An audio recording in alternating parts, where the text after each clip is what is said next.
Assalamualaikum warahmatullahi wabarakatuh. Dan selamat pagi anak-anak. Bagaimana kabar kalian hari ini?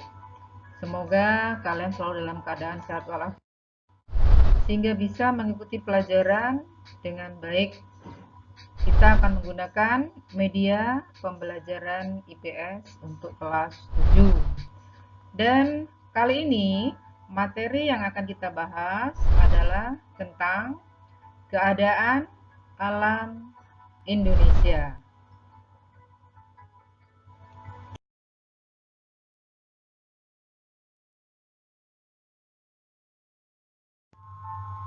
Materi keadaan alam Indonesia yang akan kita pelajari hari ini itu kita bagi dalam 5 sub materi. Yang pertama adalah geologi Indonesia. Kemudian yang kedua adalah bentuk rupa bumi Indonesia. Dan sub materi yang ketiga adalah tentang keadaan iklim di Indonesia. Sedangkan submateri keempat dan kelima adalah keragaman flora di Indonesia dan keragaman fauna di Indonesia.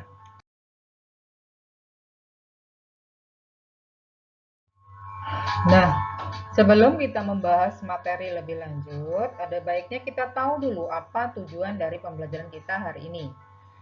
Yang pertama, tujuan kita adalah menganalisis geologi Indonesia.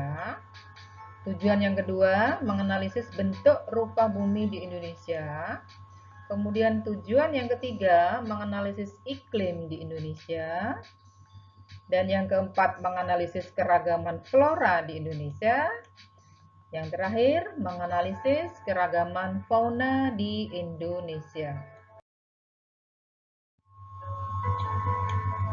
Baik, kita awali pembahasan materi yang pertama, yaitu tentang geologi Indonesia. Apa itu geologi? Geologi adalah komposisi batuan induk yang ada di bumi Indonesia. Nah, secara geologis, posisi Indonesia itu terbagi menjadi 3. Yang pertama adalah wilayah Indonesia merupakan pertemuan 2 deret pegunungan lipatan muda di dunia, yaitu Sirkum Pasifik dan Sirkum Mediterania. Posisi yang kedua, wilayah Indonesia terletak di pertemuan 3 lempeng besar di bumi, yaitu lempeng Indo-Australia, lempeng Eurasia, dan lempeng Pasifik. Dan posisi yang ketiga, wilayah Indonesia terletak pada pertemuan 2 daerah paparan atau dangkalan, yaitu paparan Sunda dan paparan Sahul. Mari kita bahas satu persatu tentang posisi geologis Indonesia. Yang pertama, pertemuan deretan pegunungan muda dunia. Pertama adalah Sirkum Mediterania. Sirkum Mediterania itu jajaran pegunungan yang bermula dari sekitar Laut Mediterania atau Laut Tengah. Kemudian deretan pegunungan tadi itu berderet ke timur hingga nanti berakhir di Laut Banda.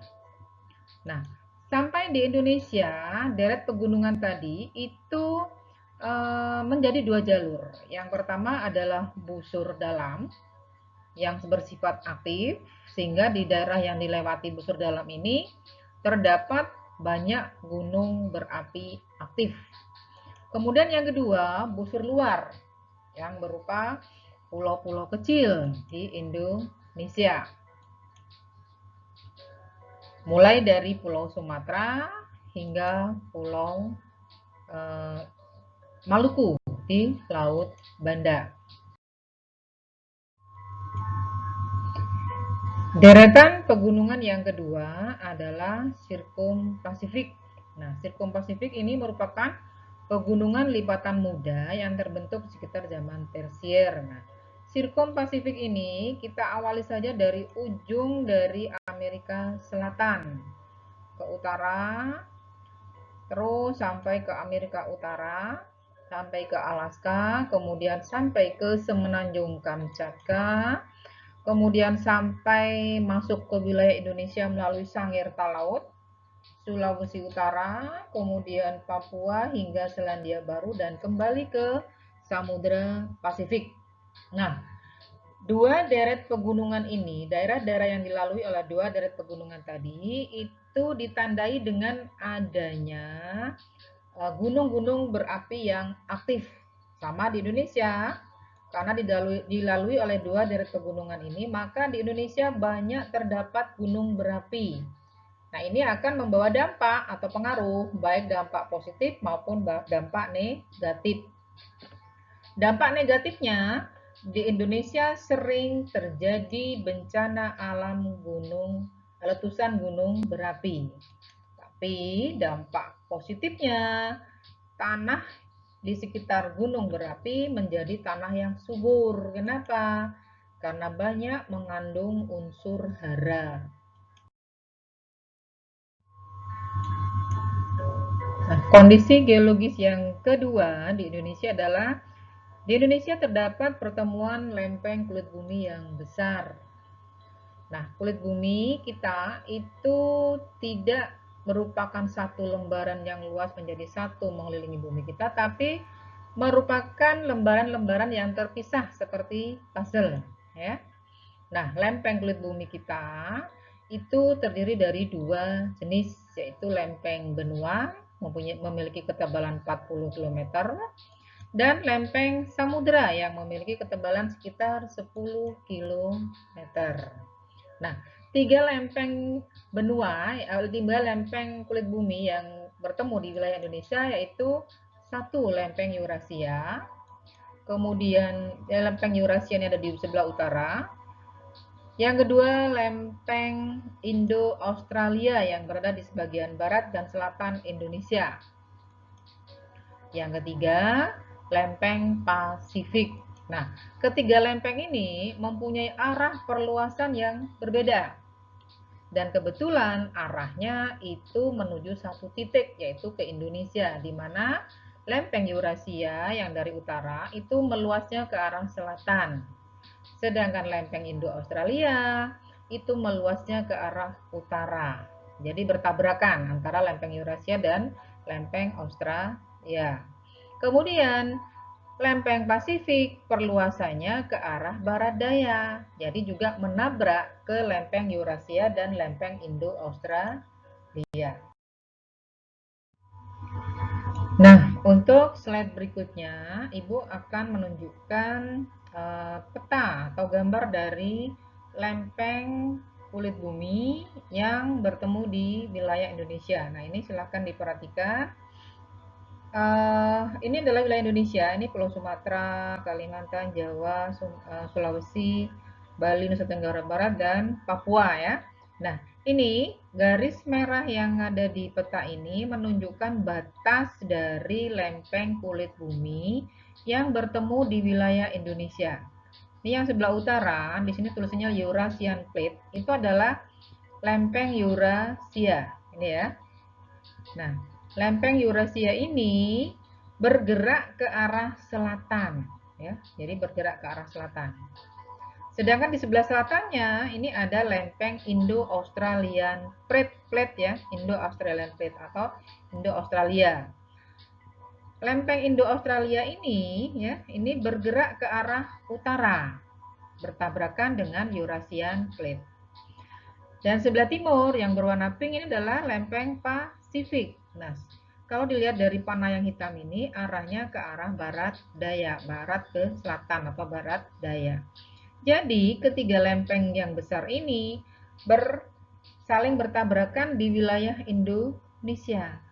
Sehingga wilayah di Indonesia ini rentan atau seringkali terjadi gempa bumi.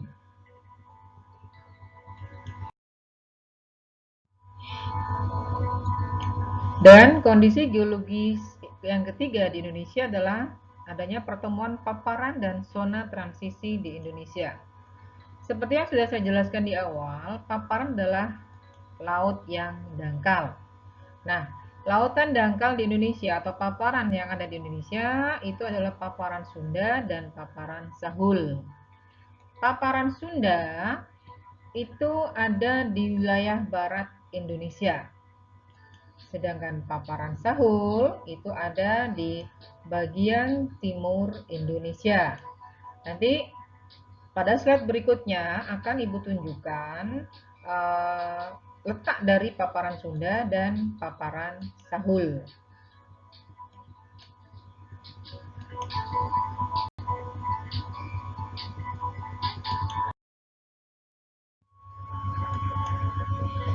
Nah, di antara paparan Sunda dan paparan sahul itu terdapat wilayah yang disebut dengan zona transisi. Wilayahnya itu meliputi daerah-daerah perairan atau laut dalam, yaitu Laut Sulawesi, Laut Maluku, dan Laut Banda. Nah, di bawah ini ada peta yang menunjukkan letak dari paparan Sunda dan paparan sahul. Nah, itu tadi penjelasan tentang geologi Indonesia. Materi selanjutnya adalah bentuk rupa bumi Indonesia. Bentuk rupa bumi juga dikenal dengan istilah relief muka bumi. Relief muka bumi itu dikelompokkan menjadi dua, yaitu relief daratan yang terdiri atas dataran rendah, dataran tinggi atau plato, kemudian gunung, pegunungan, bukit, dan sebagainya. Nah, ini ada gambar dari bentuk muka bumi, ya. Di sini sudah ada penjelasannya, ada gunung, lembah, dataran tinggi, perbukitan, sungai, danau, dan dataran rendah. Relief muka bumi selanjutnya adalah relief dasar laut. Nah, apa saja dasar laut bentuk muka buminya?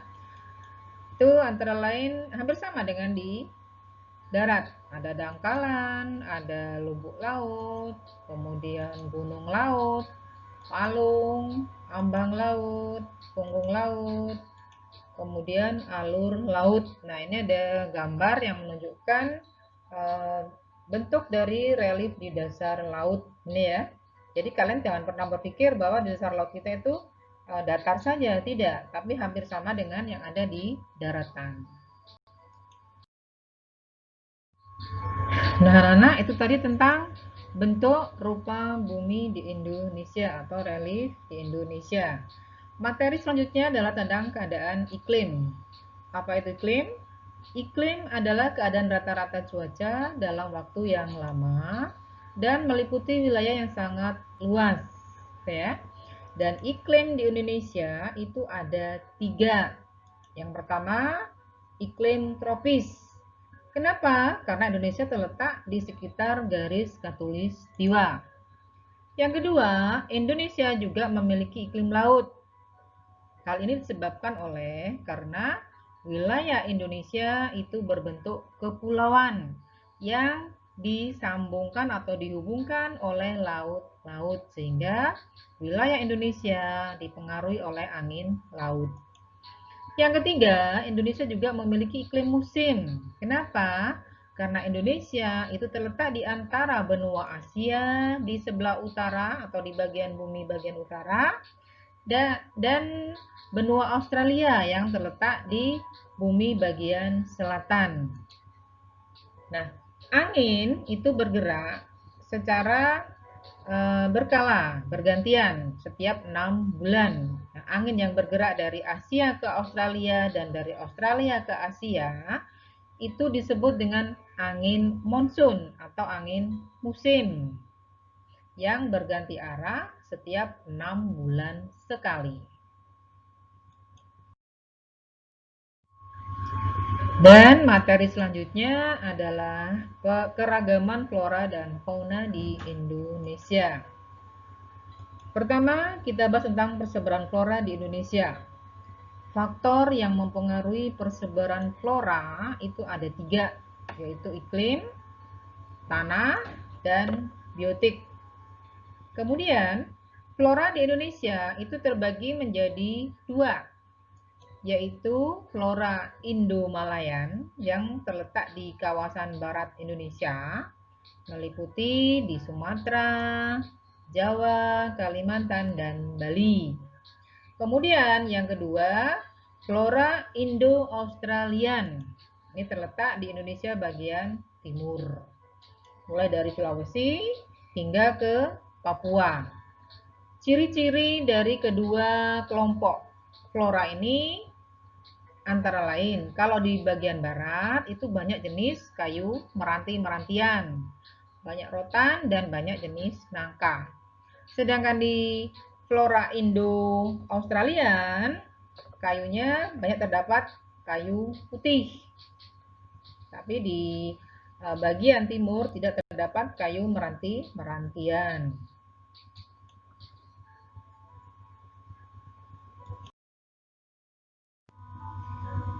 Selanjutnya persebaran fauna di Indonesia. Nah, fauna di Indonesia itu ada 3, yaitu fauna bagian barat, bagian tengah, dan bagian timur. Fauna bagian barat dan bagian tengah itu dipisahkan oleh garis Willis yang dibuat oleh Alfred Willis. Sedangkan bagian tengah dan bagian timur dipisahkan oleh garis Weber. Fauna bagian barat itu disebut fauna asiatis. Sedangkan fauna bagian timur itu disebut dengan fauna australiatis.